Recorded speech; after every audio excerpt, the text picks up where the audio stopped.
ماں کی قدر و قیمت گر جائے گی، نوکرانی جیسی، غلام اور لونڈی جیسی حیثیت ہو جائے گی اولاد کی نظر میں۔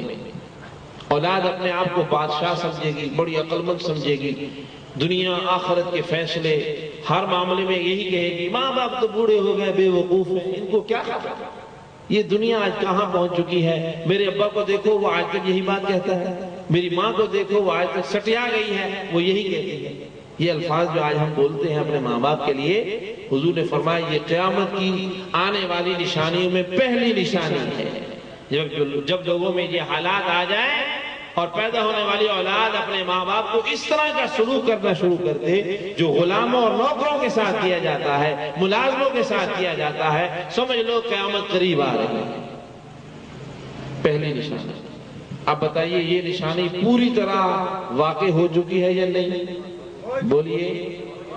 میرا خیال ہے کوئی گھر ایسا نہیں کہ جس کے باپ کو کہا جائے کہ آپ کی اولاد کیسی ہے۔ جھوٹ موٹ میں شاید وہ تعریف کر بھی دے، تنگ آ کر پھر دم درود کے لیے آئے گا کہ میری اولاد مجھے بہت تنگ کر رہی ہے۔ مذہبی کیا غیر مذہبی، نمازی کیا بے نمازی، ہر گھر کا فرد اسی میں مبتلا۔ اللہ دوسری نشانی رسول اللہ صلی اللہ علیہ وسلم نے شاہ فرمایا، ننگے پاؤں چلنے والے، ننگے بدن رہنے والے، بکریاں چرانے والے، غریب فقیر محتاج قسم کے لوگ تم دیکھو گے بلڈنگیں بنانے میں مقابلہ کریں گے۔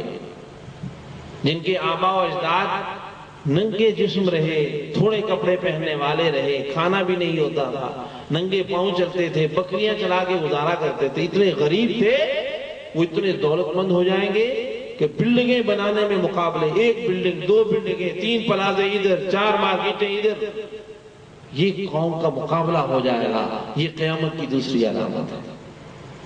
بتائیے یہ علامت پوری ہو چکی ہے نہیں؟ بول لیجئے۔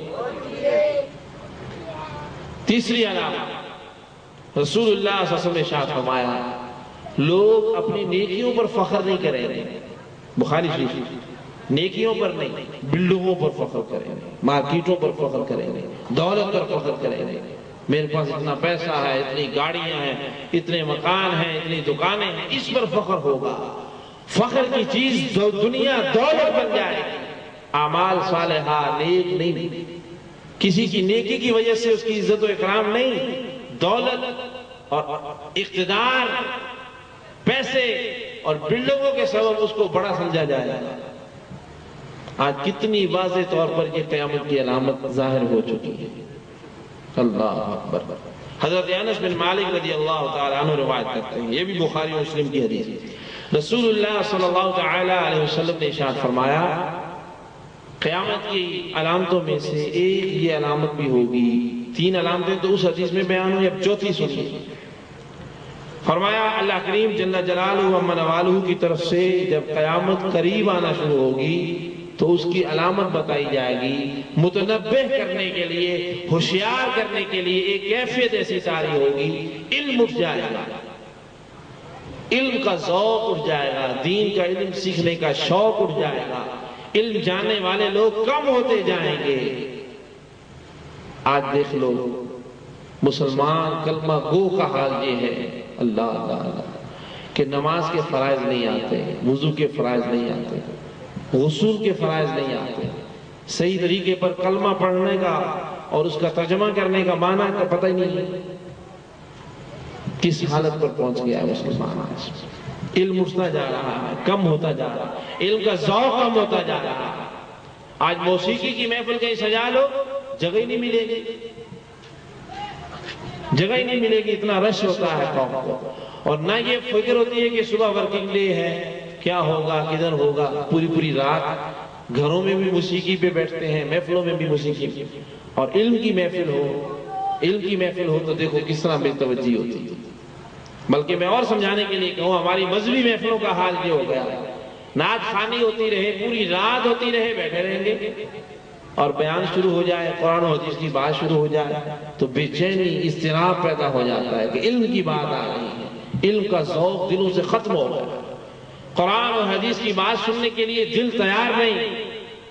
حالانکہ مسلمانوں کا عالم یہ تھا کہ ایک حدیث سننے کے لیے ایک راوی حدیث ہے جن کا واقعہ ملتا ہے کہ انہوں نے مدینہ سے بصرہ پیدل سفر کیا صرف ایک حدیث سننے کے لیے.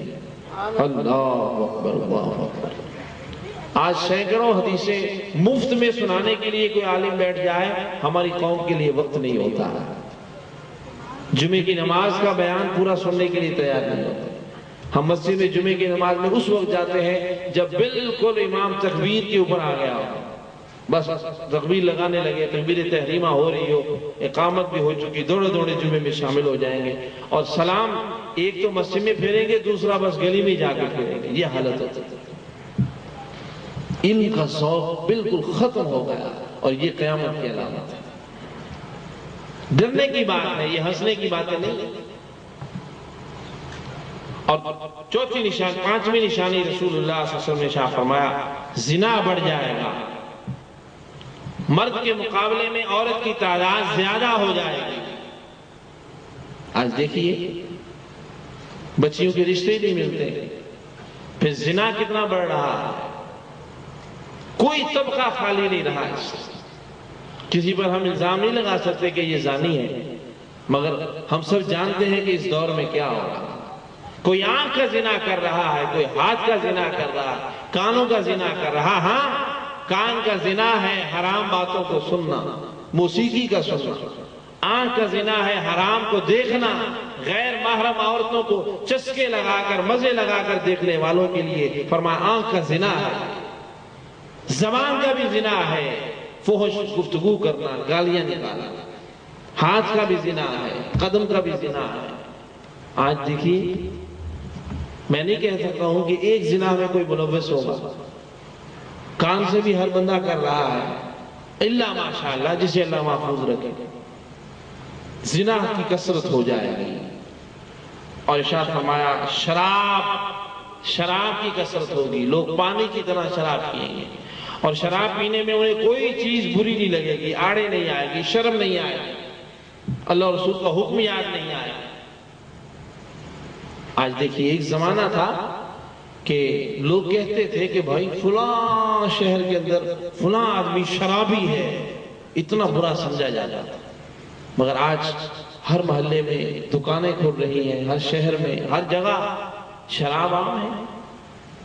ظاہر بات ہے کہ شراب اور اس طرح کے حرام کاموں پر پکڑ کرنے والے، عدل و انصاف قائم کرنے والے حکمران جب شرابی ہو گئے، صاحب اقتدار جب شراب میں مست ہے، جن کی رات اور دن شراب سے شروع ہوتی ہے شراب پہ ختم ہوتی ہے، بدبختی میں مبتلا ہے، تو وہ قوم کس طرح نہ شراب میں جائے. حالانکہ یہ وہی شراب ہے. قرآن مجید فرقان حمید شاہ فرماتا انما الخمر والمیسر والانصاب والازلام رجس فاجتنبوہ. ایمان والو یہ شراب اور بھی کچھ چیزیں بیان کی، فرمایا یہ تو نیری غلاظت ہے، اس سے بچو. اور سرکار مولا مشفق العالم علی المرتضیٰ کرم اللہ تعالیٰ وجہ الکریم کا قول کتنا بہترین ہے، اور کتنی نفرت شراب ہے.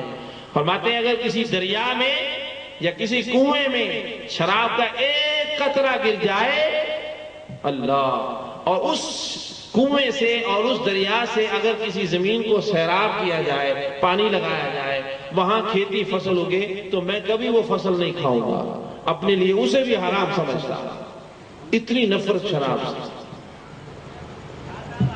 آج مسلمان کو شراب پانی کی طرح مزے لے کر پی رہا. لا حول ولا قوت. اور فطرت دیکھو اس مسلمان کی. ذرا یہ بتائیے دنیا میں پھل اور فروٹ کی تعداد کتنی ہے؟ کوئی بتا سکتا ہے؟ بولیے کتنے فروٹ ایسے ہیں، کتنے پھل ایسے ہیں جو آدمی کو کھانا حلال ہے، چاہے ان کا جوس پیے، چاہے فروٹ کھائے، جس طرح مرضی کھائے، منع نہیں ہے. کتنے ہیں؟ گن سکتے ہیں؟ بولیے نہیں گن سکتے. دیکھو اتنے فروٹوں کو اس مسلمان کے لیے اللہ نے حلال کیا، جس طرح مرضی کھاؤ، لیکن ایک فروٹ کے جوس کو خاص طریقے سے بنا لینے پر اسے حرام کر دیا. شراب جو بنتی ہے یہ انگور سے بنتی ہے، صرف ایک فروٹ کے جوس کو حرام قرار دیا، باقی ساروں کو حلال قرار دیا. کتنا بدبخت ہے وہ انسان، کروڑوں اللہ کی دی ہوئی نعمتوں، فروٹوں، حلالوں کو چھوڑ کر ایک گندے حرام میں بھی منہ مارتا.